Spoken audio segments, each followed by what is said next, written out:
from Washington, this is VOA News.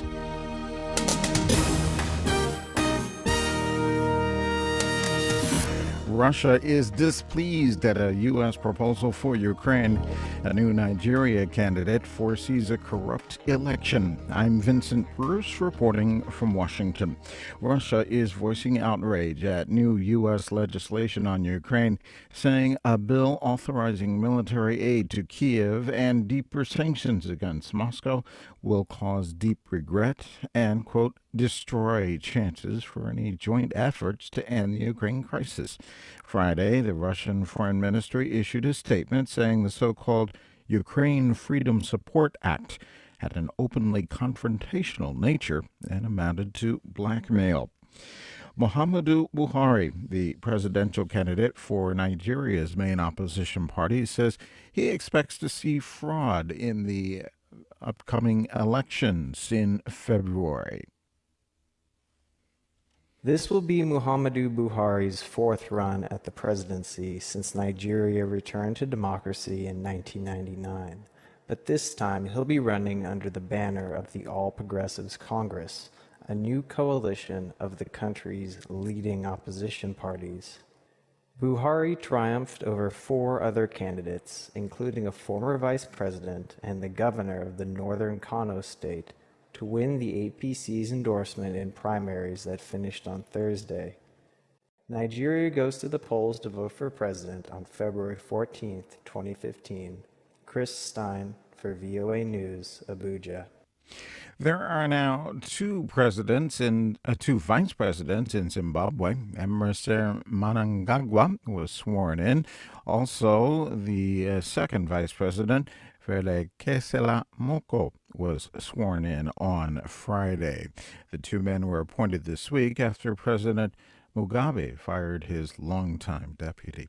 More on each of these stories at our website, voanews.com, 24 hours a day. This is VOA News. U.S. President Barack Obama is welcoming passage by the House of Representatives of a $1.1 trillion spending bill that funds most of the federal government through September 2015. Lawmakers from both the Republican and Democratic parties and President Obama urged passage, even though conservative Republicans were angry over what was not in the bill and liberal Democrats were upset over what was included. Mr. Obama spoke Friday at the White House. This, by definition, was a compromise bill. This is what's produced when you have the divided government that the American people voted for. Developing nations at the Climate Change Conference in Lima, Peru, have been pushing a long-time view that wealthy countries should bear a bigger burden of cutting emissions that create global warming.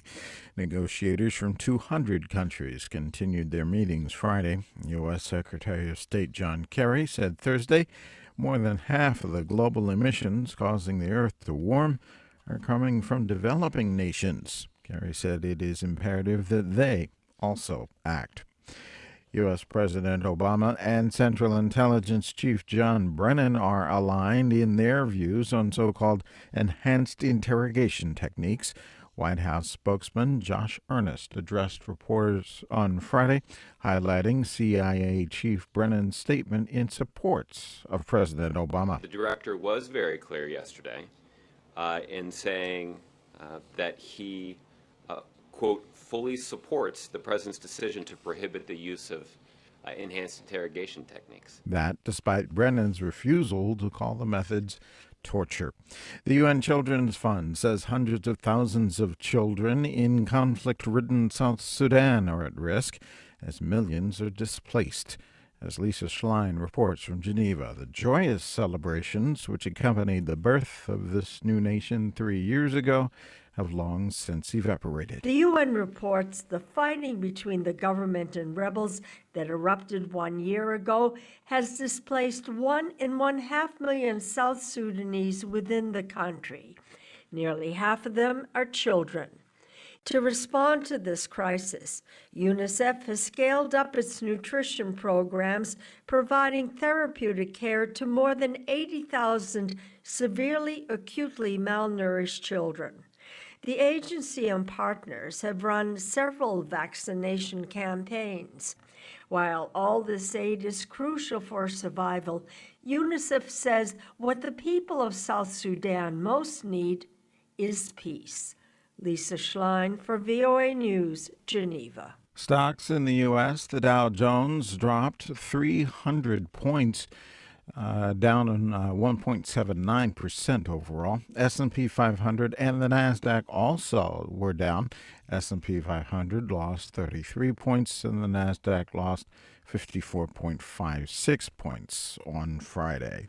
More at voanews.com. I'm Vincent Bruce in Washington. That's the latest world news from VOA.